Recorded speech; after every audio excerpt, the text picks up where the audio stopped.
Saya harus punya rekamannya pakai ini. Hanya apa enggak? Assalamualaikum warahmatullahi wabarakatuh. Alhamdulillah, salatu wassalamu ala Rasulillah sayyidina Muhammad. Alhamdulillah. Alhamdulillah pada kesempatan siang hari ini, walaupun kita cuma bertiga di sini, sambil menunggu kawan-kawan yang lain kalau misalkan hadir. Tadi ada beberapa yang tampaknya meminta izin untuk tidak bisa hadir karena ada yang sebagian PKL. Riko dan Kimi, PKL sudah selesai? Belum? Belum ada PKL. Baik, berarti semester depan mungkin ya, atau tahun depan PKL. Baik, kita berjumpa lagi di kondisi non gaib sekarang karena sebelumnya kita selalu bertemunya di posisi daring atau online, dan alhamdulillah hari ini walaupun saya sudah hafal namanya Riko dan Diki, tapi baru kali ini saya melihat dua orang bersaudara kembar ini hadir di hari ini. Mohon maaf, tanggalnya kayaknya salah tuh, tanggal 7 ya, karena ini kemarin saya juga mengajar mata kuliah yang sama di Banjarbaru, ada beberapa kelas. Baik, ini adalah sebenarnya lanjutan dari mata kuliah yang sudah kita tempuh di semester yang lalu. Mohon maaf, suara AC-nya agak gemuruh nih ya. Jadi di mikrofon saya juga masuk suara AC yang kencang, suara AC bagian luar. Nanti kita sampaikan. Tapi ya mudah-mudahan bisa nyaman.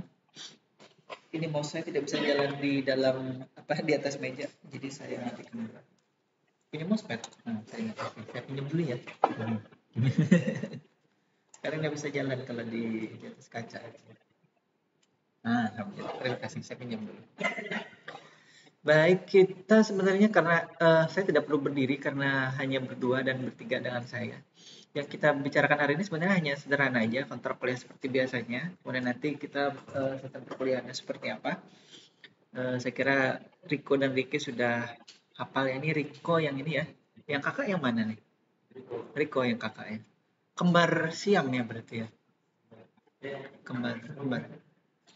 Berarti tanggal lahirnya sama. Kalau boleh tahu kapan lahirnya, tanggal lahirnya? Oh, kemarin sudah ulang tahun ya berarti ya. Alhamdulillah, selamat ulang tahun untuk Riko dan Ricky berarti. Baik, kemudian sistem perkuliahan saya kira sudah sedikit berubah, bukan sedikit lagi, sudah berubah sekali karena memang sebelumnya kan daring itu hanya 60 menit ya maksimal. Tapi karena kita waktu sekarang ini luringnya masih percobaan, jadi masih dicoba 90 menit untuk 3 SKS. Nanti di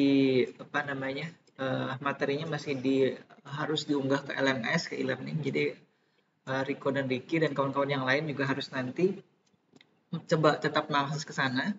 Kemudian untuk presensi juga harus dilakukan secara daring. Saya kurang ingatin apakah sudah saya buka belum, nanti tolong diingatkan saya kalau belum ya. Bisa jadi belum saya buka tuh. Nanti kalau misalkan belum, harus diingatkan untuk nanti kawan-kawan yang lain juga harus masuk ke sana dan melakukan presensi secara online. Karena kita tidak disediakan sementara ini presensi secara offline-nya. Jadi silakan dipresentasi seperti biasanya, seperti waktu kita online ya. Sudah 4 semester nih, berarti udah 2 tahun ya. Ini semester berapa nih Riko? Semester 5 ya. Berarti semester 1, 2 masuk, 3, 4 enggak ya, dari awal ya. Masya Allah, dari awalnya. Baik, berarti ini pertama kali ketemu dosen di secara offline seperti ini. Baik, saya pun ketemu mahasiswa sudah cukup lama juga. Waktu pun kemarin, waktu bulan Mei, bulan Juni itu kan ada kontes robot. Jadi di kelas sebelah ini adalah markasnya tim robotika. Jadi nanti kalau Riko dan Ricky kebetulan kan tinggalnya kan di Banjarmasin kan ya? Mana di apa kemarin? Siapa yang namanya? Nama kompleknya apa? Cemara Raya. Cemara Raya itu sebelah mananya pasar? Sebelum pasar. Dengan ATM BNI itu atau puskesmas? Sebelumnya lagi? Di sana. Oh, berarti arah ke pasar situ ya. Setelah Semarang Komputer itu masih? Belokan pasar pertigaan? Oh, sebelum itu ada. Berarti sebelum masjid itu ya? Baik, baik. Alhamdulillah. Jadi kalau nanti ingin bergabung di tim robotikanya, saya kira karena rumahnya dekat di sini. Orang tuanya berarti di situ ya, orang tua ya. Baik, kita lanjut dulu ya. Baik, kalau perkenalan saya kira tidak terlalu ini ya, tidak terlalu urgent. Jadi karena kita sudah pernah juga di kuliah microcontroller, dan saya juga sudah memperkenalkan diri walaupun bertemunya baru sekarang secara langsung. Tapi Riko apa Riki yang waktu kita di kelas praktikum itu? Riko ya, Riki waktu itu udah hadir ya, Riko. Ya berarti Riko yang saya pernah ketemu. Kata Riko, saya Pak yang Bapak tanya apa namanya laptopnya itu ya? Tuh, laptopnya sama Lenovo-nya ya bener ya? Alhamdulillah saya masih ingat kata Riko, saya Pak yang kemarin ditanya laptop. Ya, karena waktu itu ada juga kawan-kawan dari Banjarbaru ya kalau tidak salah gabung, jadi saya tidak bisa membedakan yang mana yang Banjarmasin yang mana Banjarbaru. Tapi ya insya Allah masih ingat waktu itu. Itu pertama juga kita ketemu secara apa namanya secara luring ya, secara offline. Nah jadi kalau ini saya kira nanti bisa dicek saja. Jadi semua dosen itu hampir semuanya itu punya akun di Google Scholar. Nah, nanti kawan-kawan yang sudah selesai pun biasanya juga punya akun di sini. Kenapa? Karena dosen yang kemudian mempublikasikan hasil penelitian bersama mahasiswa, misalkan nanti Riko atau Riki meneliti apa gitu ya. Kemudian nanti hasil skripsinya itu kan oleh kampus, oleh prodi diminta untuk dibuat artikel, biasanya artikel. Nah, itu dipublikasikan di sebuah jurnal. Dan biasanya kalau sudah terpublikasi di jurnal, apalagi jurnal di tempat kita di SIMIK Banjarbaru itu terakreditasi oleh Dikti, maka biasanya dia otomatis masuk sini. Misalkan di mana ya yang ada mahasiswanya ini, entah yang tampil di sini semuanya tidak ada saya bersama mahasiswa, malah saya bersama dengan yang mana nih? Ada ini. Kalau ini pembimbing saya nih, kalau ini kawan dari Unmul, yang ini dari Merauke, yang ini dari Jogja itu saya, kalau ada lagi dari Jogja, satu lagi dari Samarinda, Unmul Samarinda. Nah, jadi ada penelitian kolaborasi antara saya dengan kawan-kawan yang ada di kampus-kampus lain yang kemudian kalau itu sudah terpublikasi secara nasional ataupun internasional, maka biasanya dia masuk ke sini, masuk ke Google Scholar.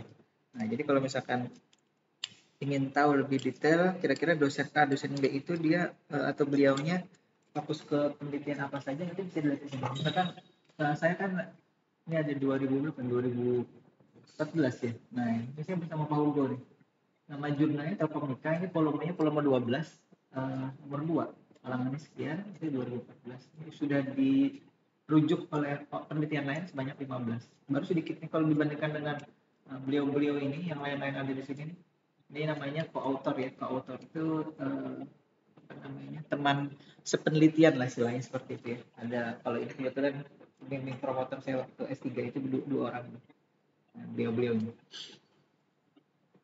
Nah, ada di Telkomika, nama jurnalnya ini juga Telkomika, kemudian ini PIS, kalau tidak salah ini IJRA, kemudian ini conference dan lain-lain. Di bawah-bawahnya ini kalau nanti masuk ke Google Scholar, di scroll aja ke atas gitu ya, dan nanti ada penelitian-penelitian saya yang sudah dipublikasikan bersama kawan-kawan mahasiswa. Nah, seperti itu ya. Jadi ini contoh dari profil dosen yang ada di Google Scholar. Jadi rata-rata dosen SIMIK Banjarbaru itu punya profil di situ. Kemudian kalau yang lebih lengkap lagi ini yang sudah dibuatkan oleh Dikti ini adalah di Sinta sini. Jadi kalau misalkan Riko, saya ingin meneliti terkait dengan cloud computing misalkan ya, berarti Riko coba aja masuk ke Sinta sini, nanti kemudian kalau misalkan ada, misalnya ada menu di situ, search nih gitu ya, atau pencarian. Nah nanti ketik aja di situ, misalkan cloud computing. Nah di situ biasanya ada dosen-dosen atau peneliti-peneliti yang fokus ke situ. Robotika misalkan ada. Kalau saya menulisnya juga ada di sini. Ini tulisannya apa ini? Komputer science ya. Ini robotics, kemudian ini computer vision ya. Kemudian ini neural network.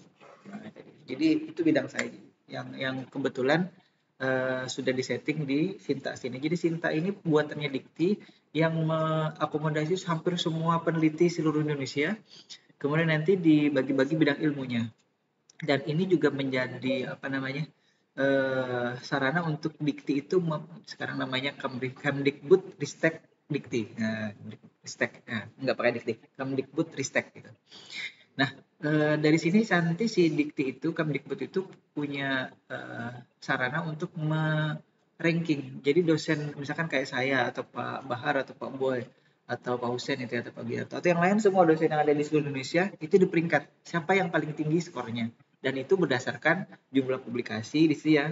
Kemudian di situ ada buku-buku yang pernah dikarang, kemudian ada hakinya, hak kekayaan intelektualnya, ada paten juga dan lain-lain di situ. Nah, itu yang kemudian jadi tolak ukur seorang dosen itu dia fokus di bidang mana, kemudian di publikasinya sudah berapa banyak, kemudian dia punya paten atau punya haki berapa, di situ bisa dilihat. Jadi kalau penasaran gitu, misalkan nyari Pak Bahar gitu ya, Pak Bahar punya paten nggak nih? Nah, coba aja dicek di situ. Di situ menunya IPR. Jadi ini overview ini keseluruhan ya. Jadi misalkan ini artikel yang saya punya kebetulan misalkan di sini ada 6 yang internasional ya. Nanti kalau yang nasional ada banyak lagi yang Google Scholar. Nah, ini yang bukunya, saya kebetulan tidak punya buku, haki mungkin ada beberapa. Kemudian ini jaringan ini saya terhubung ke dosen-dosen di seluruh Indonesia yang mana saja. Ini apa tulisannya? Apa ini tulisannya?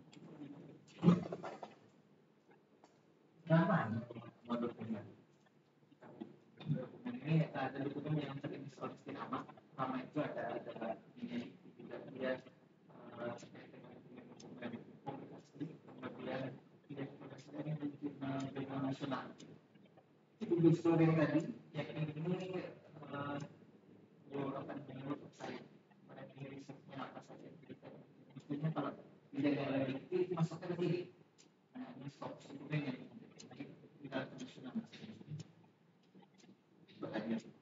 Kalau saya tidak duduk nanti kalau saya tidak terdengar karena rekamannya di sini.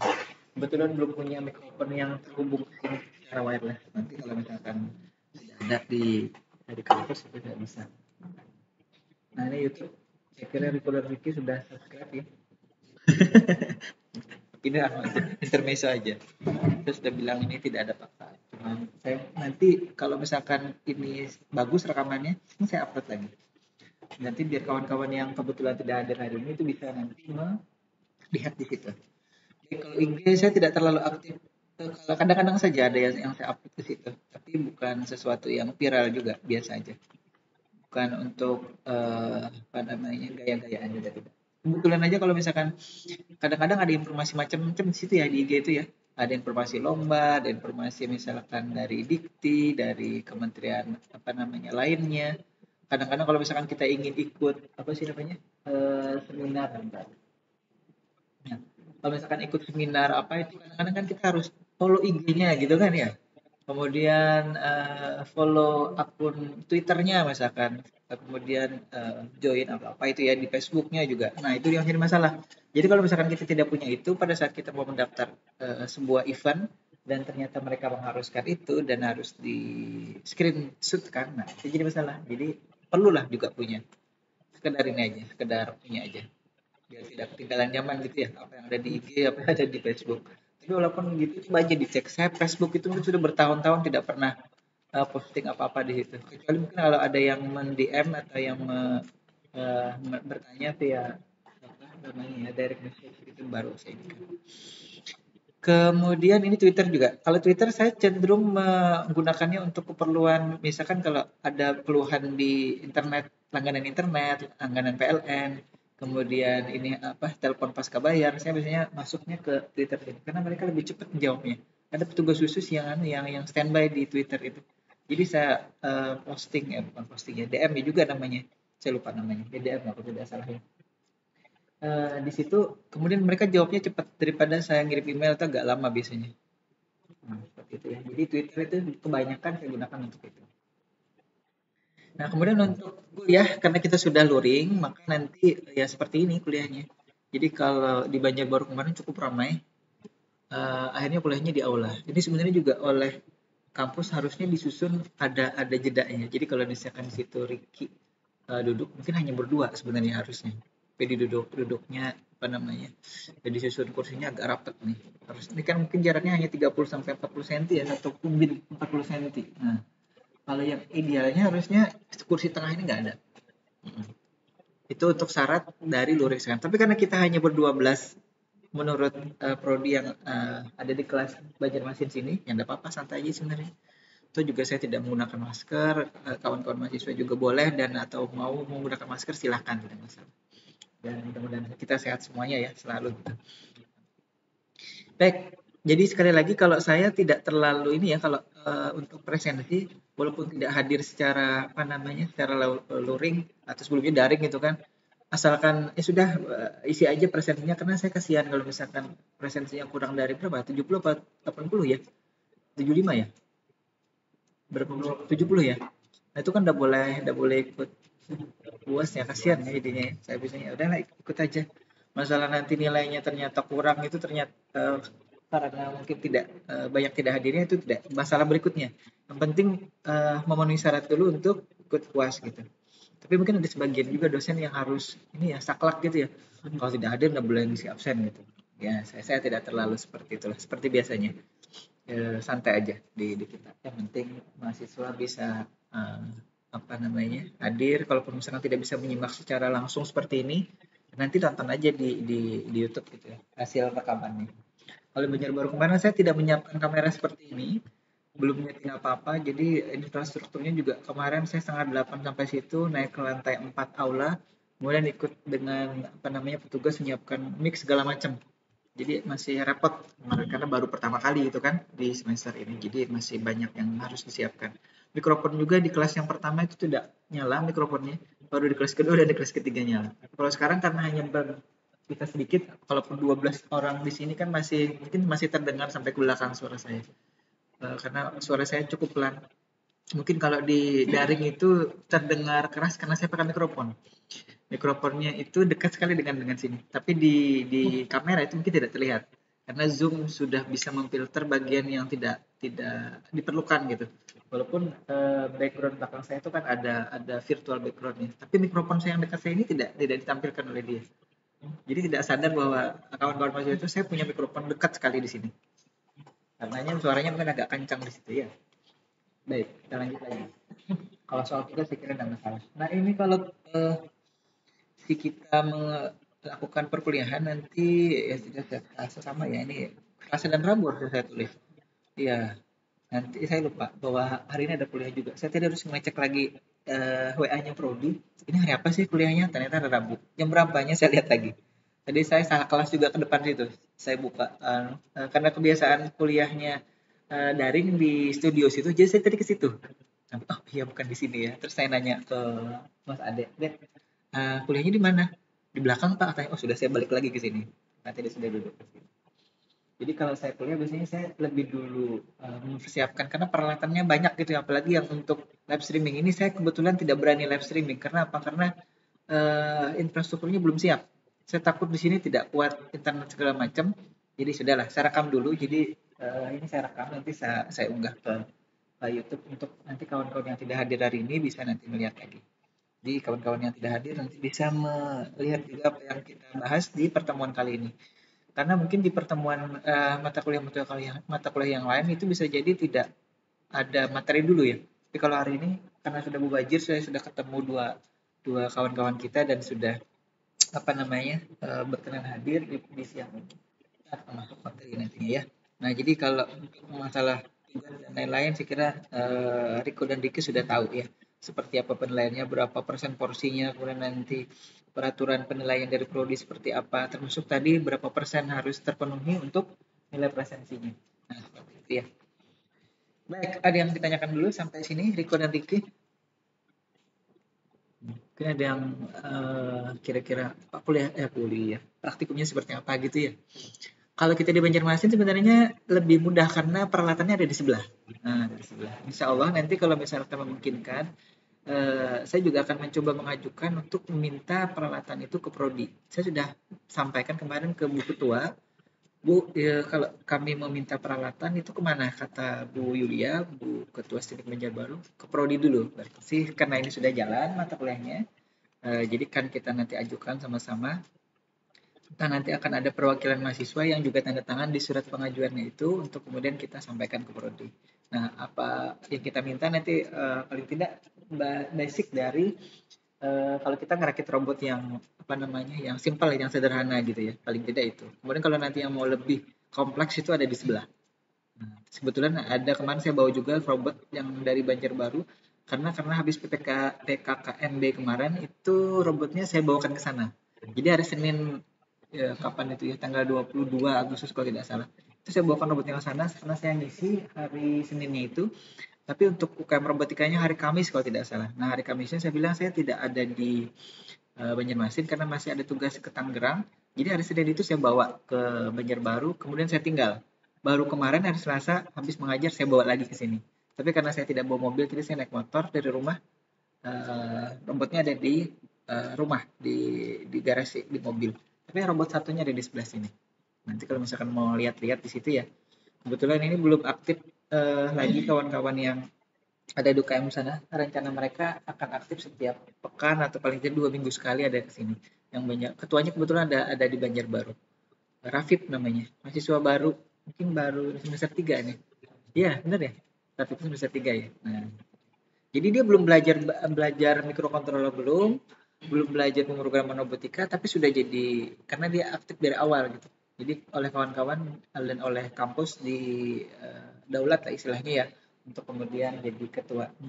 Saya pikir kalau sudah semester 7 jadi ketua itu nanti mubazir, bukan mubazir maksudnya cuman sebentar jadinya. Tapi kalau misalkan dia bisa dari awal walaupun belum belajar sama sekali, tidak apa-apa. Sambil belajar itu sambil ikut UKM. Nanti banyak pelajarannya di situ. Kita masuk ke materi dulu. Ini materi yang pertama. Kita coba cermati dulu dari urutan kata robotika, pemrograman robotika ya. Kita lihat robotika itu apa. Jadi kalau si KBB ini kan gampang sekarang masuk ke webnya. Tidak seperti saya dulu kalau mau melihat Kamus Bahasa Indonesia itu mungkin setebal gelas ini anunya. Apa namanya? Pernah lihat Kamus KBBI yang berbentuk buku itu? Belum kenal ya. Kalau misalkan nanti kapan-kapan ke toko buku itu ya mungkin di mall gitu. Nanti lihat KBBI itu ada. Tebalnya seberapa itu? Mungkin sudah hampir berapa ya? 10-15 cm tebal. Jadi kalau menurut kawan saya yang kebetulan apa namanya dulu disertasinya membahas tentang ini, tentang kata-kata baku bahasa Indonesia, itu ada 50-an ribu kata baku bahasa Indonesia yang sudah terbukukan di KBBI. Nah, jadi saya nanya, Pak, itu dapat dapat apa namanya? Mengekstraksi dari kan KBBI ini kan bentuknya kan web gitu ya dia ya. Kalau misalkan kita install di handphone di Android juga bentuknya kan aplikasi gitu. Ngekstrak dari situ kemudian ketemu kata-kata yang ada di dalam situ itu gimana? Beliau nggak bilang ke saya ininya. Katanya ada kawan saya yang bisa ngekstrak dari aplikasi yang sudah jadi itu kemudian jadi database gitu. Jadi seolah kayak model tabel Excel gitu ya ininya modelnya. Bisa dibayangkan ya kalau misalkan di dalam aplikasi itu kan kamus tuh. Berarti kan dia kan punya menyimpan banyak kata-kata, misalkan tadi 50.000 kata, termasuk pengertiannya. Termasuk misalkan ada imbuhan. Nanti kalau misalkan kita masuk ke ini ya. Nah, pemrograman itu kan tidak hanya kata program saja. Memprogram, kemudian terprogram, pemrogram, ada pemrograman. Nah, kita masuknya ke pemrograman. Program itu artinya proses memprogram. Atau nih dia masih pakai kata memprogram, tidak memprogram tapi memprogram. Nah, jadi di situ. Jadi artinya kalau pemrograman robotika cara memprogram si mesin yang tadi kita sebut sebagai robot tadi untuk kemudian bisa bergerak ataupun bertingkah laku seperti yang kita inginkan. Nanti kalau misalkan robotnya robot kalau di sebelah sini ya, nah ini mungkin kepotong. Ini robot berbentuk humanoid. Itu kebetulan saya punya kitnya makanya saya masukkan ke sini. Dulu waktu penelitian 2015 ya, 2000. Nah ini nih 2015 2016 banyak bintik-bintiknya ini, bintik-bintik di ini ya di layarnya ya, betul di layarnya sudah ada bintik-bintiknya karena di saya tidak ada bintik-bintiknya. Oh enggak, di ini ada Riko di ini di si enggak ya, benar ya, enggak kan dari proyektornya mungkin kotor atau apa di situ di lensa gitu. karena sudah 2 tahun tidak digunakan, bahkan bisa jadi lebih. Baik, itu robotnya itu 2015 2016 saya diberi dana untuk beli robot ini. Kemudian diprogram dan bisa deteksi bola warna oranye kalau tidak salah, bola tenis. Kemudian dia bisa deteksi, datang, kemudian menendang, gitu aja. Sederhana itu ya. Dan ini cukup mahal ini harganya. Dulu katanya seharga Honda Vario tahun 2015 ya. Dulu harganya 18 sekian juta ini harganya. Satu kit ini ya. Jadi kalau saya sempat beli motor, kan ada motor servonya itu yang warna hitam-hitam. Ini satu motornya sekitar 600 atau 700 ribu satunya. Kali 18 biji. Nah, pantasan harganya segitu saya bilang. Karena nanti ada kontrolernya di belakang ini, di tengah dadanya ini ada kontrolernya. Kemudian ada baterainya juga di belakangnya. Jadi ini sudah saya rakit dulu dua robot ini, tapi satunya saya copot lagi waktu pulang dari Jogja ke sini. Riko aslinya mana? Medan ya, Medan. Lahirnya di Medan lahirnya. Tapi sudah berapa lama Riko tinggal di sini sama orang tua? SMK. Berarti SMP. 8 tahunan. Berarti bahasa Banjarnya sudah lumayan lancar gitu ya. Ya, sekali kalau saya ajak berbahasa Banjar itu artinya bisa. Saya pikir kemarin Riko itu orang keturunan Jawa, enggak ya? Ada juga, Jawa juga. Oh, orang Padang. Tapi lahirnya di Medan. Alhamdulillah, lucu ya. Karena dari Riko biasanya kan relatif untuk penamaan anak-anak orang Jawa biasanya. Keturunan Jawa gitu. Teman-teman saya kan banyak gitu. Tapi waktu saya dijawab juga, teman-teman anak saya itu sudah tidak lagi menggunakan kata-kata misalnya Riko gitu kan, atau ada OO-nya itu sudah jarang. Jadi menurut orang tua saya kayaknya sudah nggak kelihatan lagi nih Jawanya di nama-namanya. Karena di kawan-kawan anak saya itu kan ada di situ tulisnya. Kan ada satu orang pun nama Jawa di sini katanya. Padahal orang-orang kan orang-orang situ semua, orang-orang Jogja gitu. Nah, itu dia. Tapi kalau Riko Riki mungkin masih dipertahankan oleh ayah bahwa ada darah Jawanya di kedua anaknya. Baik, kemudian mana nih? Nah, kita akan masuk ke sini ya jenis robot. Tapi yang kita akan pelajari sama-sama selama perkuliahan ini, insya Allah nanti dari jenis-jenis robotnya, kemudian komponen pembentuknya, sensor dan aktuator, apa sih dan aktuator, nanti kita akan bahas sama-sama di pertemuan itu. Kemudian pengendalinya ini, kalau kemarin sudah belajar mikrokontroler, mudah-mudahan kita bisa masuk ke PC-nya juga. Jadi bagaimana nanti PC ini mengendalikan si mikrokontroler masuk ke aktuator dan atau sensornya. Nah, jadi nanti robot digerakkan tidak hanya dari mikrokontroler tapi juga dari PC. Kalau kemarin itu kawan-kawan di tim robotika itu sudah dari PC memerintah PC, ya, PC memerintah PC kemudian anggap saja ada PC 2 ya, ini PC A, nanti PC-nya si Riko B. Kemudian PC A mengirim perintah ke B. Kemudian PCB akan mengirim perintah ke mikrokontroler akan menggerakkan motor dan lain-lain. Nah, seperti itu. Bisa terbayangkan ya. Itu yang kemarin dilakukan oleh kawan-kawan di tim robotika. Mereka belum pernah sama sekali belajar itu, karena mata kuliah pemrograman robotikanya baru diambil semester ini. Jadi waktu itu yang belajar, saya ajari ini programnya. Tinggal ubah-ubah di sini-sini, kemudian coba kita program sama-sama gitu. Jadi mereka langsung belajar tanpa teori sebelumnya. Nah, itu kemarin karena kalau hanya harus melajari itu kan 1 semester nih.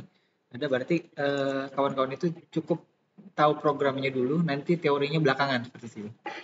Nah, kemarin juga kalau terkait dengan jaringan kemarin karena kan kita harus mengirim datanya itu wireless dari PC saya misalkan ke PC-nya Riko itu wireless. Jadi PC saya terhubung ke access point yang ada di sini. Kemarin oleh Pak Boy disediakan satu access point khusus untuk tim robotika itu biar tidak terganggu dengan sinyal WiFi yang lain ada di situ. Jadi kita diberikan satu access point di ruangan sebelah sini. Kemudian nanti komputer-komputer yang terhubung sudah ada 3 komputer. Komputer utama yang jadi masternya ya. Kemudian ada 2 komputer B dan C. Jadi tidak hanya komputernya Riko saja, ada komputer Ricky juga di situ. 2 yang terhubung kemarin. Jadi saya ngirim data A itu maka komputer data misalkan data 1 gitu ya, maka komputer Riko yang respon untuk jalan maju. Kalau saya kirim 2, maka komputer Riki yang respon untuk jalan maju. Nah, itu kemarin kita bermasalah di waktu penerimaan yang lama. Beberapa detik itu harusnya kan kalau kita klik misalkan angka 1, nanti 1 detik berikutnya komputernya Riko sudah nerima 1 dan memerintahkan langsung ke mikrokontroler untuk jalan gitu. Kemarin itu nunggu dulu 5 detik sampai 10 detik baru jalan. Nah, itu jadi persoalan. Nah, persoalan itu nanti jadi bahan kalau misalkan Riko dan Riki atau kawan yang lain mau melakukan penelitian di situ. Kira-kira masalahnya di mana ya? Apakah akses point yang terlalu lembek gitu ya, atau terlalu ini, atau ke programnya yang mengirimnya terlalu lama?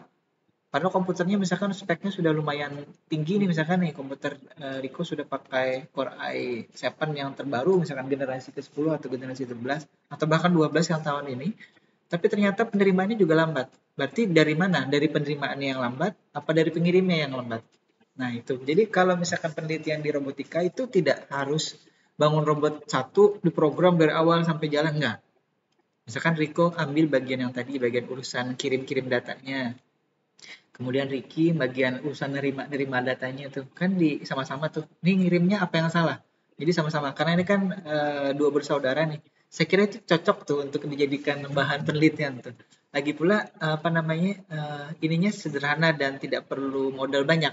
Karena tidak perlu buat robotnya, tapi cukup akses point 1, komputer 2, laptop 2 gitu. Nanti programnya kalau yang kemarin kami gunakan MATLAB, satunya itu saya tidak tahu karena itu kan bawaan dari Dikti. Dari Dikti aplikasinya itu bawaan dari Dikti yang untuk ngirim datanya. Cuma untuk menerimanya kemarin kita pakai MATLAB. Nah, bisa jadi nanti ada aplikasi yang lain kata kawan-kawan di tim robotikanya kemarin ada yang bikin pakai Python gitu ininya. Receivernya itu menerimanya. Jadi dari laptop pengirimnya itu bisa lebih cepat ininya nerimanya. Kalau pakai MATLAB kemarin itu untuk menggunakan istilahnya apa ya port TCP/IP untuk yang jaringan itu agak lambat dia ininya prosesnya. Bisa jadi kalau misalkan mau diganti pakai Bluetooth misalkan gitu ya. Cuman kemarin itu kan syarat dari Dikti tidak boleh pakai Bluetooth, tidak boleh pakai jenis komunikasi selain WiFi. Jadi ada WiFi, harus WiFi, makanya nanti di komputernya receiver itu si Ricky ataupun Riko itu harus ada IP-nya. Jadi dicek IP-nya Riko berapa, IP-nya Ricky berapa. IP-nya si controllernya berapa. Jadi kalau misalkan dia nerima bukan dari IP controllernya itu tidak dianggap sebagai perintah gitu, diabaikan. Nah, seperti itu. Jadi di situ ilmu jaringannya masuk, ilmu pemrograman untuk menerima sinyal perintah tadi juga masuk di situ. Robotikanya malah tidak terlalu banyak malahan. Nah, jadi maksud saya nanti ada kawan-kawan yang khusus fokus ke situ. Nah, kemarin kan itu kan saya juga belum pernah pegang tuh si aplikasi sama sekali, tapi oleh si apa namanya? Ajemi ya, tahu? Nah, mungkin ada dengar namanya di kemarin. Tapi jarang bertemu ya karena ini ya. Dia sudah semester berapa? Semester 5, semester 6 mungkin sekarang. Atau 7 ya sekarang. Nah, itu yang kemudian mempelajari dari awal tuh. Oh, Pak, dia lihat di YouTube itu kan ada tutorialnya cara menyeting segala macam sampai bisa. Walaupun tadi masalahnya tadi sekali lagi di delay-nya agak lama. Jadi kalau si masternya ini ngirim, misalkan master ya, ngirim ke komputer A ataupun komputer B itu lama diterimanya. Nah, itu jadi masalah. Mungkin harus dibuat aplikasi khusus yang bisa nerima apa namanya data dari TCP via jaringan wireless itu via WiFi itu yang lebih cepat bisa real time paling tidak 1-2 detik gitulah. Jangan sampai 5 detik, 7 detik sampai kelamaan, kelamaan. Nah, itu dari kenapa di sini kita nanti perlu bicarakan terkait dengan pengendali PC ataupun microcontroller. Kita nanti mungkin banyak ke microcontrollernya, tapi PC juga akan mudah-mudahan kita bisa tinggi dan seimbang. Dan sekali lagi itu bisa jadi bahan penelitian. Sekali lagi tidak harus bikin robotnya. Ya. Kemudian ini dasar robot dengan motor DC. Ini yang biasa ya yang digunakan. Kita menggunakan motor DC yang ada di sebelah juga. Itu ada 2 robot yang menggunakan motor DC ini. Ada 1 robot lagi nanti yang menggunakan motor servo. Nah, di situ ya. Kemudian ada driver motor ini kita ada yang menggunakan relay juga. Kalau kita juga punya robot yang sebelumnya itu, tapi sudah kami preteli roda motor dan kontrolernya. Dia menggunakan relay nantinya untuk si drivernya. Nanti seperti apa itu fungsi driver nanti kita bahas sama-sama pada saat ini. Ada nanti driver yang menggunakan chip juga. Kemudian sensor ya. jarak nih. Ini kita khusus nanti membuat atau memprogram robot yang menggunakan sensor jarak ini. Kalau di pertemuan ketiga itu kita hanya membahas teorinya aja, sensor dan aktuator. Mungkin nanti akan saya coba bawakan sensor-sensor yang ada di saya, yang kebetulan saya punya. Nanti kita lihat seperti apa cara kerjanya masing-masing sensor itu ya. Kemudian ini servo pada robot. Kalau tadi saya bawa, ada di situ saya ambil. Tapi karena masih di rumah tadi, harusnya saya bawa mobil tadi ke sini bawa itunya. Karena kalau naik motor bawa robot itu nggak bisa, besar. Besar ya. Nanti malah jatuh di jalan, penyok, rusak gitu kan. Jadi agak ini. Saya bawa dari Banjarbaru juga, karena saya letakkan di belakang itu agak apa namanya, goncangannya juga kuat. Karena kalau letakkan di tengah itu nggak bisa, agak besar dia, bisa jatuh dari kursi. Kemudian terkait dengan LED dan LCD, waktu microcontroller kemarin kan kita sudah bahas ya, LCD itu gunanya untuk apa. Jadi misalkan kayak saya punya handphone nih, posisinya mati, kalau saya angkat kan dia akan hidup tuh. Nah, ada informasi kan di sini ya. Rico juga informasi apa di sini dari jam, kemudian ada sinyal, baterai dan lain-lain itu. Nah, termasuk juga nanti kalau di robot, kita juga perlu tahu dan perlu menggunakan LCD atau LED ini ya. Tapi biasanya kita perlu menggunakan LCD karena apa? Lebih banyak informasi yang kita bisa tampilkan. Kenapa? Karena pada saat misalkan kita mau program si robot untuk jalan maju, kemudian dia diam, kita tidak tahu yang terjadi di microcontrollernya apa. Dia sedang memerintahkan robotnya maju, apakah sedang memerintahkan robotnya diam gitu. Break misalkan ya, kalau bahasa ininya break, misalnya dia break atau stop. Nah, kalau kita ingin tahu apa yang dilakukan oleh robot, maka setiap prosedur memerintahkan dia maju, mundur, belok kanan, belok kiri, ataupun stop, itu kita tampilkan di LCD. Jadi kita tahu, oh ternyata ini dia memang betul-betul memerintahkan dia untuk stop. Mungkin kita belum menekan tombol start untuk dia jalan, misalkan akhirnya si robotnya diperintahkan oleh microcontrollernya atau PC-nya itu baru untuk diam saja, nggak bisa bergerak. Nah, itulah nanti gunanya kita pasang ini di robot. Kemudian, ada model robot holonomik. Itu yang kita gunakan kemarin di tim robotika. Apa itu holonomik? Nanti kita lihat ya. Jadi dia bisa bergerak itu tidak hanya maju, kemudian bergerak seperti mobil-mobilan, nggak bisa. Karena dia robotnya itu rodanya tetap pada posisi yang sama. Nanti ada gambarnya Pak di sini. Tapi dia ya, belum masuk ke situ sih nanti. Dia diletakkan di pojok-pojok, misalkan ini ada gempat gini ya, seperti mousepad-nya Rico. Motornya ada di sini, rodanya di sini. Jadi dia letakkan gini, menyilang 45 derajat. Nah, seperti itu. Nih, motornya di sini. Warna putih dia, Pak. Warna putih dia. Rodanya macam-macam, ada yang warna hitam, ada yang warna putih ya. Betul, ada juga yang warna putih. Nampas. Kayak ini saya lihat, saya kan datang juga. Ada kemarin, panitia yang kemarin ya Riko ya. Di Banjarbaru kemarin. Nah, itu dia, itu ya, yang warna putih krom aluminium itu. Nah, itu rodanya. Dia letakkannya di pojok-pojok sini. Itu namanya holonomic drive system, atau di YouTube mungkin kalau misalkan mau tahu bisa holonomic drive system atau X drive system.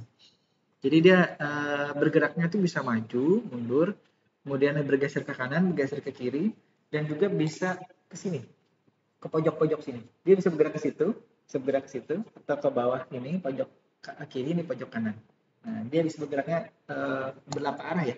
4-8 arah jadinya. Nah, itu lebih bahkan lebih 8, dia bisa juga berputar gini, bisa berputar sini, berputar sini bisa.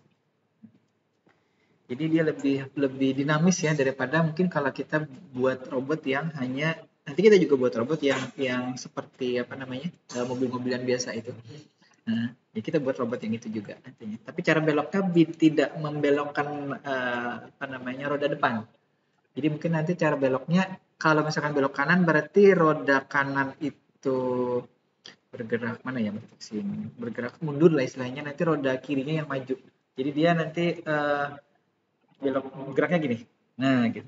Tidak hanya kalau roda itu kan rodanya kayak gini-gini ya. Mobil-mobilan itu enggak, rodanya tetap seperti ini sama, tapi dia akan ini maju, ini mundur. Nah, jadi seolah-olah dia ke situ jadinya. Nah, itu nanti itu namanya saya lupa namanya, driving mode-nya itu. Tapi kurang lebih seperti itu ya. Kemudian terkait dengan computer vision ini karena fokus penelitian saya banyak ke robotika dan computer vision, mungkin akan saya perkenalkan seperti apa pengolahan citra untuk robotika biasanya, baik itu untuk tracking secara warnanya ataupun secara nanti bentuknya, tapi bisa jadi hanya color dulu yang kita nanti bahas sama-sama.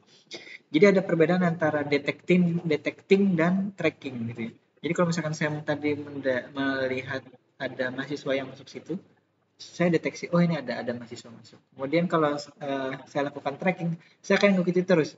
Si Riko jalan kemana? Riko jalan dari pintu ke sini, kemudian ke kanan sini misalkan. Ricky dari pintu jalan ke kiri sini. Saya tracking dua-duanya apa tracking salah satunya? Tracking itu artinya saya mengikuti, menelusuri gitu. Menelusuri. Jadi kalau si color tracking itu nanti di robot juga bisa jadi dari kita lakukan. Kemarin itu di kawan-kawan di tim robotika belum berhasil untuk color tracking karena waktunya tidak cukup untuk memprogram itu. Kemarin si Ilmi kalau tidak salah ya namanya itu ya. Sudah berhasil juga membuat tracking colornya, tapi pada saat ada benda lain yang berwarna mirip itu juga ke detect gitu oleh dia. Jadi tidak bisa ngunci ke benda itu karena untuk nanti men-tracking bolanya maka warna yang di bola itu harus dikunci, warna yang lain harus dihilangkan. Nah itu di pelajarannya pengolahan citra yang nanti berperan di situ. Jadi komponen warna RGB atau CMYK-nya itu harus seberapa agar warna selain warna yang kita ingin tracking itu tidak terdeteksi atau tidak termasuk di dalamnya. Jadi fokus ke situ dia. Kemudian karena penelitian saya juga bukan banyak ya. Salah satunya ke kamera stereo ini karena penelitian waktu S3 dulu saya menggunakan kamera ini untuk mengukur jarak. Jadi seperti apa itu nanti kita bahas pada saat kuliah di kamera stereo. Jadi yang dibahas itu bagaimana kamera stereo itu bisa mengukur jarak, kemudian nanti bagaimana cara mengalibrasinya. Nah itu karena kalau misalkan kita menggunakan alat ukur, kita perlu mengalibrasi untuk dia bisa diukur. Jadi kalau misalkan kalau timbangan di pasar itu ya, biasanya kan ada harusnya dia secara periodik ditimbang atau ditera oleh BMKG ya. Kalau misalkan pernah lihat di pom bensin juga ada orang BMKG datang bawa tabung gitu, kemudian besar, ada yang 1 literan, ada yang 10 literan. Mereka biasanya melihat dari bensin atau bahan bakar yang dikeluarkan dari mesin itu, jadi setiap mesin itu harus dikalibrasi oleh mereka. Oh ternyata kalau di situ menunjukkannya 1 liter, menunjukkan tabung tadi ukur dari BMKG itu ternyata kurang dari 1 liter gitu. Itu yang kemudian, oh ini berarti ada masalah di mesinnya, mungkin kurang settingannya segala macam. Nah itu namanya kalibrasi ya.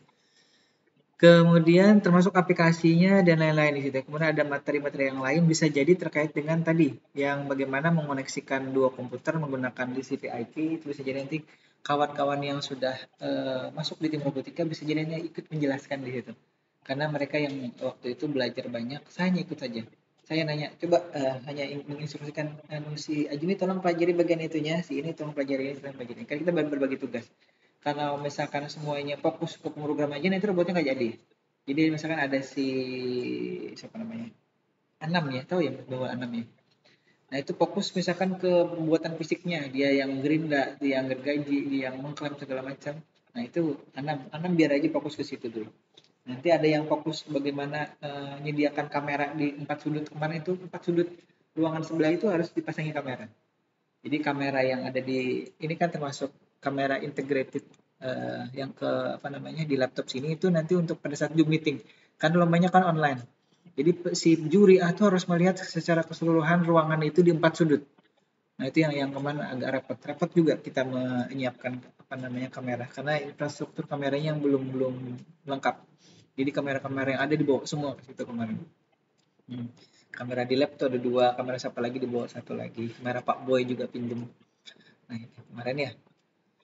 Nah baik, sampai sini dulu Riko. Kita jam berapa nih? Sekarang jam 12 ya, berarti jatuhnya 30 menit lagi.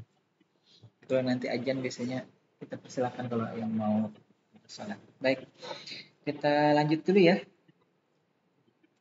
Nah, jenis-jenis robot itu ada banyak sebenarnya. Yang salah satunya misalkan yang akan kita nanti bahas dan kita akan coba rakit. Kalaupun misalkan tidak bisa merakit secara langsung ya paling tidak satu yang sudah saya rakitkan itu yang akan kita program. Kita coba jalankan gitu. kalau misalkan jalan maju, programnya benar nggak maju, nanti seperti itu ya. Nah, ini ada mobile robot namanya. Mobile robot ini ya robot yang bergerak.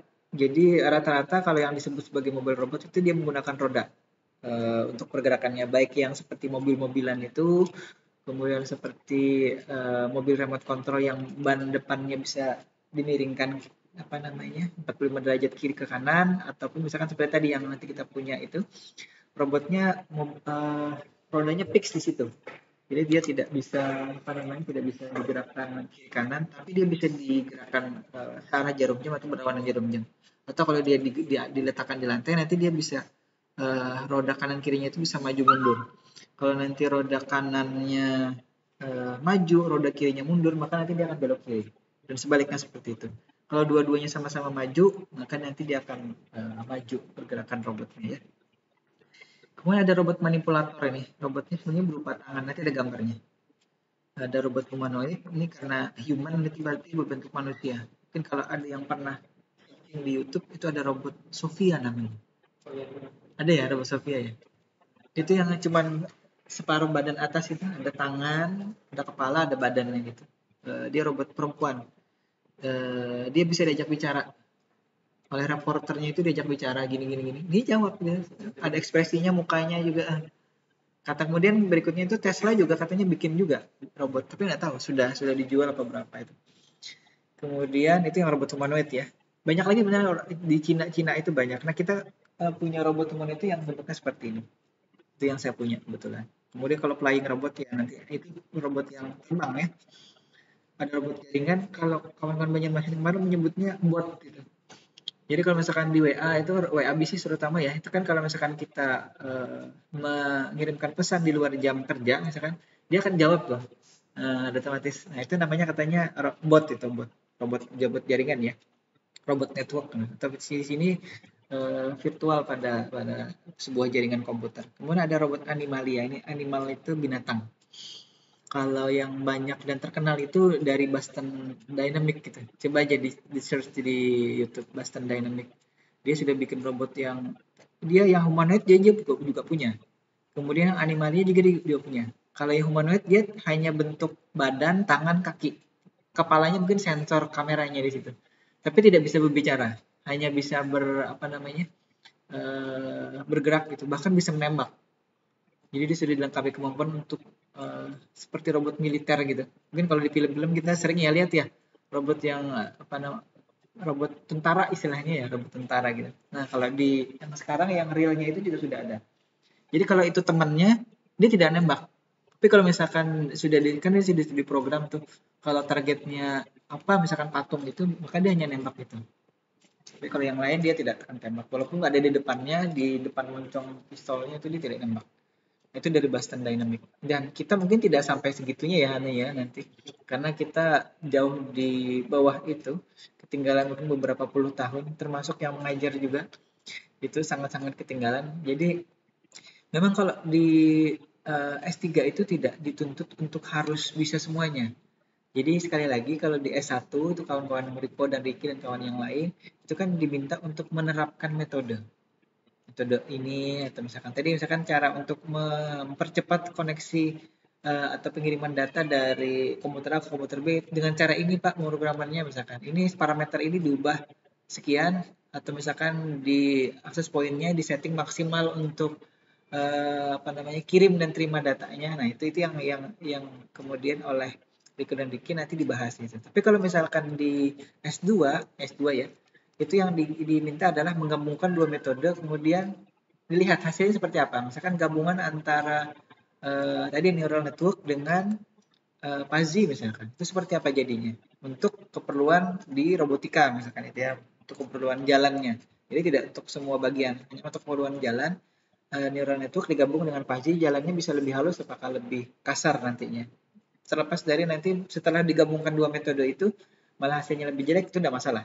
Penting dia sudah mencoba menggabungkan dua metode. Kemudian kalau S3 itu sekali lagi kalau saya kemarin itu diminta untuk menemukan metode.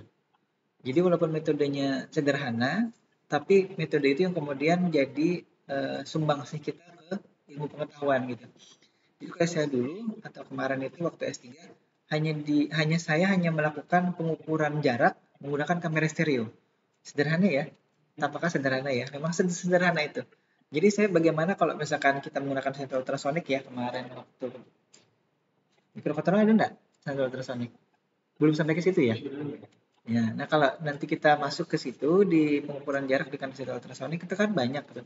Tapi mengukur jarak dengan kamera itu mungkin banyak tapi metodenya ada beberapa gitu. Nah, saya kemarin juga menemukan metode untuk kemudian mengukur jarak menggunakan kamera stereo. Kamera stereo itu kamera dua. Nih, ini kamera satu ya. Pasang lagi satu. Kemudian dengan metode tertentu dengan dua kamera itu kita tak bisa tahu. Saya bisa tahu jarak kamera ini dengan Ricky berapa, dengan Rico berapa, dengan pintu itu berapa jauh. Jadi dia bisa bisa menghitung, bukan memperkirakan, dia menghitung jarak. Nah, saya dulu menyebut metodenya itu GED map. GED map, Grid Edge Depth Map. Nah, itu nanti kalau diklik di Google GED map gitu ya, GED map. Bisa jadi nama-nama di hasil penelitian saya yang muncul di Google. Kapan dicoba cari tahu ya. Nah, jadi hanya sederhana itu yang kemudian oleh saya bersama tim promotor yang tadi saya ini kan saya sebutkan, pembimbing itu yang kami temukan. Simple itu. Tapi sesimpel itu pun sudah memakan waktu 5 tahun kurang sebulan. Jadi cukup lama prosesnya sampai kami menemukan bahwa itu ada cara untuk mengukur jarak. Caranya seperti ini loh gitu loh. Angkanya ini, kameranya harus dikalibrasi. Kemudian kameranya resolusinya sekian. Kemudian citra yang di capture itu sekian ukurannya. Kemudian maksimal jarak yang bisa dideteksi sekian. Kemudian nanti terangannya itu seberapa cahayanya. Jadi kalau dulu ya persoalannya kalau misalkan di posisi yang gelap itu kalau menggunakan kamera biasa itu kadang-kadang tidak cukup kuat ya karena dia menerima citranya itu terlalu kabur gitu. Tapi kalau misalkan kemarin itu saya menggunakan kamera yang juga digunakan oleh robot di sebelah. Walaupun belum selesai memprogramnya itu. Itu cukup bagus. Hasilnya cukup baik. Jadi kita sebutkan spesifikasi kameranya adalah ini. Kemudian frame rate-nya berapa. Nah, itu. Jadi sedetail itu untuk tahapan di S3. Nah, jadi nanti kawan-kawan Riko dan Rika ada kawan yang lain, kemudian nanti bisa melanjutkan ke jenjang S2, S3, itu nanti yang dituntut ya. Jadi sebenarnya simpel yang kita kerjakan tapi bisa bisa bertahun-tahun untuk bisa ketemu yang kita cari itu tadi. Jadi itu yang dicari. Kemudian untuk cyborg ini saya kira sudah sering kita lihat di film ya. Cyborg ini. Tapi saya juga lihat yang ilmiahnya itu di YouTube itu juga banyak. Ada yang tangan memang dari orang yang mungkin disabilitas tangannya ya, kakinya, kemudian bisa dipasangi lengan palsu tadi yang berupa robot tadi. Ya, dia ada baterainya bisa dicas gitu. Jadi kalau misalkan casnya habis, tangannya nggak bisa gerak gitu ya. Nah, itu. Jadi ada urat-urat, ada saraf-saraf di sini yang dihubungkan atau dideteksi oleh si robotnya tadi bagian organ tubuh manusia tadi, kemudian bisa nanti menggerakkan mau mencengkeram. Tapi rata-rata kalau yang untuk mencengkeram itu masih terlalu keras ya. Karena mungkin perasaannya dari saraf itu kan beda ya dengan perasaan kalau otak kita ya. Kalau saya mengangkat ini kan dengan perasaan. Sebenarnya ada perhitungan matematis di otak kita yang sedemikian rupa bahwa kalau ngangkat ini tenaganya harus sekian. Tidak misalkan serta-merta gek gitu kan enggak kan ya kalau kita ngangkat yang manual dengan cara manual seperti ini bisa halus gitu gerakannya ini kan. Ada gerak parabolanya bukan gerak gini kemudian gini. Robot kan gitu deh gerakannya ya. Nah, gini kalau membalikan lagi. Kalau kita kan enggak bisa tergini gitu. Nah, itu yang kemudian masih membedakan kita dengan walaupun tadi si robot Sophia. Robot Sophia itu sudah halus sekali tapi masih agak kelihatan ini ya, kelihatan ya robotnya masih kelihatan karena memang dia robot. Kalau juga pernah lihat robot Aibo-nya Honda. Aibo gitu. Coba nanti diketik ya Aibo di YouTube itu. Itu sudah juga bisa main bola, bisa joget-joget. Main bolanya bukan sesama robot tapi dengan manusia. Dia bisa jadi gawang, bisa juga dia jadi striker untuk nendang itu. Nah, itu dia. Nah, kemudian untuk robot medis ini kalau sekarang itu mungkin ada juga robot yang digunakan untuk kalau misalkan ngoperasi otak itu kan manusia kita si dokter spesialis bedah itu kan agak repot ya kalau yang di bedah itu adalah saraf di otak. Nah, saraf itu kan ukurannya kan kecil ya, mikro ya. Nah, sekarang itu sudah ada robot yang itu, yang kemudian bisa membantu. Jadi ada peralatan kecil yang dimasukkan ke dalam otak, kemudian bisa menuju ke pembuluh darah yang mungkin bisa jadi tersumbat, yang menyebabkan seseorang jadi stroke dan lain-lain ya misalnya. Nah, itu dia. Jadi tetap dioperasikan secara manual oleh robot, oleh si apa namanya, si dokter spesialis bedah tadi, tapi bentuknya robot gitu. Jadi tidak langsung apa namanya si dokternya ke orang itu, tidak, tapi lewat kayak monitor, ada lengan-lengan yang bisa digerak-gerakkan, nanti ada kameranya juga di situ seperti itu. Nah, ini tadi robot bergeraknya kurang lebih seperti ini. Ini robot tahun 2008 kalau tidak salah yang ini, yang digunakan untuk kemudian lomba 2008 itu di Surabaya, 2007 di Surabaya, 2008 di Jogja kalau tidak salah. Kemudian berikutnya 2009 2010 kita menggunakan ini kalau tidak salah. Ini kontrolnya saya cabuti. Nah, ini chassisnya aja. Ini ada kontrolnya. Nah, ini ada peralatan kontrolnya. Kalau tidak salah ini 2011, 12 sampai 14 kayaknya masih menggunakan ini untuk ya ikut. Jadi Trip Major baru. Tapi kalau yang 2014 itu sudah lengkap sensornya Pak tidak salah. Ini kan misalnya baru satu.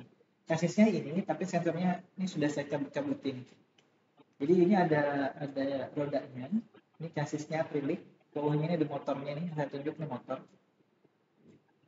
Gerak-gerak ini LCD nih ya gerak. Kemudian ini LCD, jadi layar untuk menampilkan aktivitasnya. Ini kontrolernya, mikrokontrolernya di sini.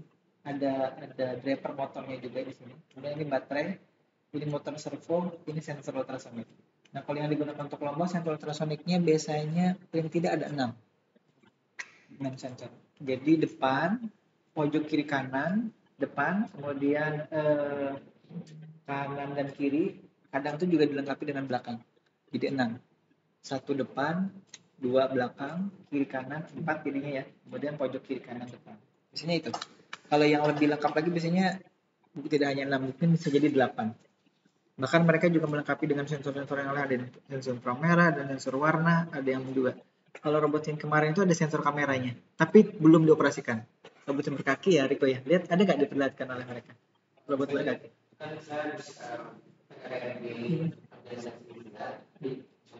Oh, langsung balik. Ada ya. Nah, itu dia. Nah, ini yang holonomic drive system tadi yang di sebelah juga ada itu. Tapi chassisnya bukan lagi ini, sudah diganti aluminium. Jadi yang akrilik ini ditambah aluminium di kiri kanan. Karena untuk menopang bebannya agak berat. Kalau ini hanya chassis bawahnya yang saya dulu buat ini untuk penelitian disertasi. Jadi di atas ini hanya ada laptop. Kalau yang itu kan ada kamera, ada macam-macam. Jadi dan untuk menghindari tabrak-tabrakan juga. Kalau saya kan tidak saya tabrak-tabrakan kan robotnya kan. Nah, kalau itu dia bisa nabrak tembok, bisa nabrak robot yang lain ya, itu dia. Karena itu dibuat sekokoh mungkin. Walaupun itu ininya masih kardus ya, ada yang lihat ya Ricky ya. Masih kardus belum dibuat triplek. Tripleknya ada di situ. Sudah saya belikan, maksudnya sudah Stimik belikan, kemudian tapi belum dipasangi karena kami apa namanya berasumsi kalau misalkan belum ke tingkat nasional berangkat kemarin ke Surabaya, udah di sini aja, cukupin aja. Toh si Jui juga tidak tahu itu triplek kah atau si hanya kardus itu nggak, biar nggak buang-buang triplek gitu. Tapi kalau nanti sudah masuk ke tingkat nasional baru. Nah, itu tadi robot mobile ya, ini robot tangan. Nah, ini belum pernah ada di sini baru yang membuat penelitian menggunakan robot ini. Dan tidak harus ini ya anunya ya bentuknya ya, nanti bisa macam-macam. Nah, kemarin itu kita sudah beli juga, sudah dilengkapi juga si robot yang berkakinya itu dengan gripper, tapi hanya dua motor ini dan ini kalau tidak salah. Jadi dua motor ini kan 1, 2, 3, 4, 5, 6 mungkin ini. Jadi kalau diistilah di robot manipulator ini 6 derajat kebebasan. Dia bisa berputar di bagian bawah sini, ini juga bisa berputar di sini. Ada lagi pergerakan di sebelah sini, dan ada lagi yang di sini pergerakannya, dan ada di sini, dan ada di sini. Ini untuk mencengkram. Nah, kalau yang kemarin ada di robot di sebelah, bukan sebelah, masih di rumah ya, itu ada dua motor mencengkram ini dan untuk menaik turunkannya. Kalau lengan kita ini kan banyak nih, Satu, dua, mungkin ini tiga ya. Ini banyak. Satu jarian aja ada tiga ya, ada tiga apa namanya sendi. Nah jadi ini sudah ada derajat kebebasannya sudah banyak. Disingkat biasanya DOF, degree of freedom, derajat kebebasan. Nah, ini. Jadi ini belum ada mahasiswa yang membuat penelitian dan menggunakan robot ini. Kemudian lanjut ke robot humanoid. Nah ini yang saya punya namanya Bioloid Humanoid Premium. Jadi dia sudah menggunakan kontrol. Kalaupun sekarang itu sudah jauh ketinggalan. Karena tahun 2015 itu masih banyak digunakan oleh tim robot yang ada di perguruan tinggi di luar sana. Tapi kalau sekarang mereka sudah mungkin tidak lagi gunakan ini. Ini sudah agak kuno ini. Apa namanya kitnya mereka sudah gunakan. Tapi harganya yang mereka gunakan itu sudah di atas 100 juta itu. Bisa satu mobil sendiri harganya robotnya itu. Kalau kita mungkin belum sanggup sampai ke sana ya enggak apa-apa yang penting ada dulu punya gitu. Nah ini yang saya buat dulu kabur ya di sini ya. Ini robot humanoid yang ini tadi, tapi sudah diprogram untuk bisa mendeteksi bola. Nih waktu di Jogja saya buat satu kamar itu khusus untuk robot ini karena penelitiannya ada di situ. Walaupun penelitian disertasi saya bukan robot ini, robot yang tadi itu yang holonomic lab yang di sini tadi, yang biasa robot beroda. Kalau robot kaki, ini penelitian yang didanai oleh Dikti 2015-2016.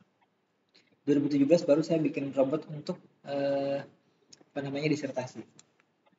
Nah, ini sumbernya di situ. Kemudian ini robot terbang ini tahu drone ya, drone tahu ya. Nah kalau ini robot burung nih, ini juga sudah banyak di YouTube itu. Coba aja dilihat. Sumbernya ini saya sebutkan nggak? Ada sumbernya ini. Saya lihat di situ nanti. Ini slide-nya belum saya masukkan di e-learning. Nanti kalau sudah dimasukkan bisa di-download untuk kemudian bisa dipelajari. Itu sumber-sumbernya ada di situ semua. Kemudian robot berkaki nih. Robot berkaki ya yang ada di rumah ya. Tidak saya buat di sini. Saya tidak apa namanya belum bawa. Robot jaringan yang tadi sudah kita jelaskan. Robot animalia juga sudah. Saya buat tadi sudah. Robot medis sudah. Ada lagi nggak? Nah itu deh. Apakah sampai di situ materi kita hari ini. Jadi apa namanya? Untuk jenis-jenis robot sudah kita bahas, kemudian nanti kita coba ajukan dulu terkait dengan kit yang kita ingin nanti beli dan mudah-mudahan bisa praktekkan. Kalau hanya berdua belas sih saya kira nyaman ya, nyaman sekali ya praktikumnya. Ada 12 apalagi kita punya lab di sini. Kita tidak di kelas ini langsung saja di situ nanti sambil ngerakit sambil apa namanya dengan kawan-kawan yang lain lebih leluasa kita. Kalau yang di Banjarbaru memang agak ribet karena orangnya banyak. Kemudian nanti juga waktunya terbatas ya. Kalau di sini kan kita nanti kalaupun lewat dari jam kuliahnya tidak masalah di situ. Misalkan kalau 90 menit kan nanti dipakai oleh kelas lain kan habis ini. Nah, kita bisa langsung ke sebelah. Sekira itu ya untuk hari ini. Ini kalau ada yang mau ditanyakan dulu, Riko dan Ricky. Untuk dalam pembuatan robot ini Pak, bahasa-bahasa digunakan itu apa? Tergantung pada kita tahu akarnya, tahu kita bebas, tahu sebenarnya bebas, tapi kadang-kadang kalau misalkan kita menggunakan microcontroller ya. Kalau microcontroller itu di sini.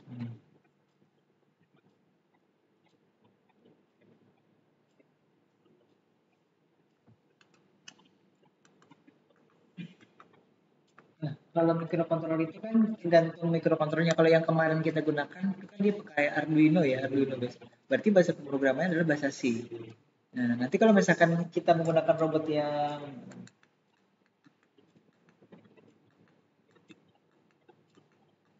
ini bisa jadi nanti kalau menggunakan microcontroller yang lain bahasanya juga menyesuaikan dengan microcontroller yang digunakan. Termasuk juga yang ini nih. Humanoid ya. Bahasa programnya beda lagi. Ini. Jadi programnya beda, bahasanya juga beda.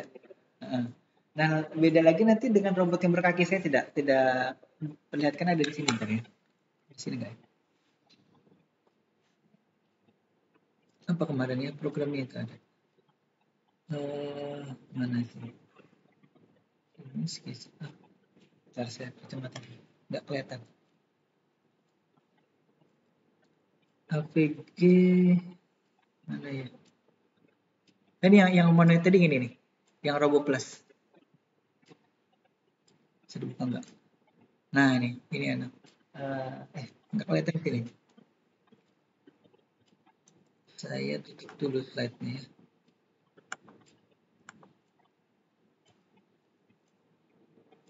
Slide-nya tutup dulu.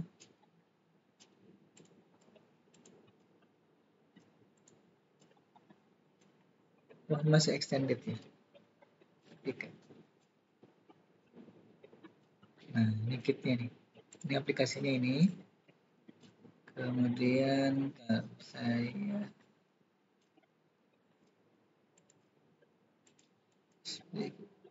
sudah aja.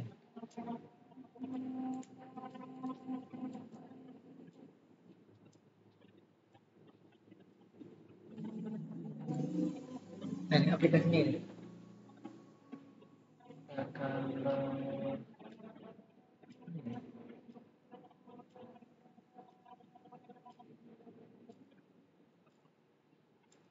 Kalau ini ada juga, tapi ini sih tapi di MATLAB. Ya. Jadi di sini ada beberapa basic program yang sudah saya install untuk karena kemarin di tim robotika itu kan perlu MATLAB, ya. Tapi kalau yang bioloid ini enggak. Ini bahasanya juga C sebenarnya. Ada contoh program.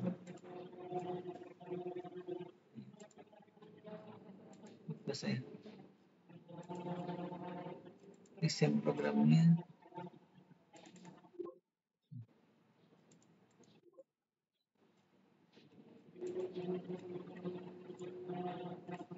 Di sini nih bahasa C juga nih, tapi beda bahasa C-nya dengan si Arduino.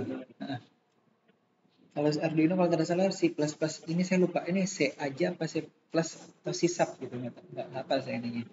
Tapi ada di sini.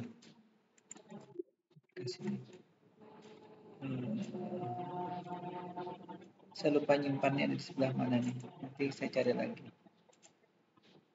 Ada nggak nih?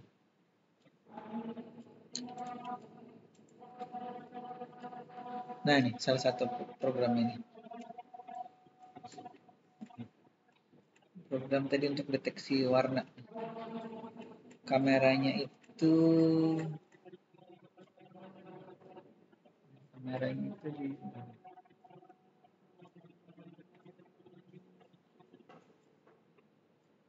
masih dengan kamera ini ukurannya ini di depan.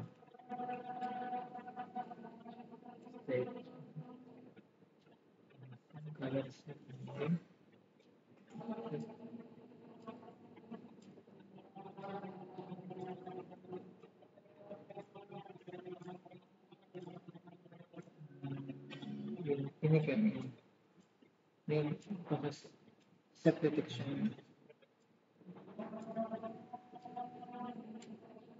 Nah, kurang lebih ini. Nah, program untuk deteksi warnanya. Kalau dijalankan ini karena dia bentrok dengan kameranya hidup nih, yang integrated kameranya, jadi dia agak bingung nanti kan nyari kameranya, si error kalau dijalankan. Nah, coba ya. Nah, itu kan error kan. Karena dia bentrok dengan apa namanya? Kamera yang sekarang ini. Nah, intinya ini ada aplikasi untuk jadi tergantung platform robot yang mau di program. Kalau dia jenisnya bioloid, nanti dia juga punya aplikasi sendiri. Yang berkaki itu punya aplikasi sendiri. Kemudian kalau yang biasa tadi yang mobil robot kita menggunakan microcontroller yang kita praktekkan pada waktu kuliah microcontroller juga pakai microcontroller biasa, Arduino biasa. Baik, saya kira itu ya Ricky. Mudah-mudahan ada manfaatnya. Kita bisa bertemu lagi dalam kondisi sehat walafiat di pekan depan atau pertemuan-pertemuan berikutnya. Mudah-mudahan nanti bisa praktikum di laboratorium. Dan saya akhiri dengan alhamdulillahirrahmanirrahim. Wabillahi taufiq wal hidayah. Assalamualaikum warahmatullahi wabarakatuh. Eko ini MOSFET-nya.